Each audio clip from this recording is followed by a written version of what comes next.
देउसी भैलो कार्यक्रमको सन्दर्भमा वासीहरूले जोडिने र यापुप्रिया समाज काठमाडौँ उपत्यका समितिको कोष वृद्धि गर्नको लागि हामी वार्षिक रूपमा भेला हुने भनेर चाहिँ गत सालबाट यो सुरुवात गर्न लागेका छौँ।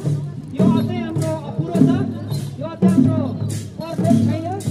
त्यसो भएकोले यो वार्षिक हिसाबले संस्थागत हिसाबले र मजबुत तरिकाले अझ आगामी वर्षहरूमा व्यवस्थित रूपमा सञ्चालन गरिनेछ।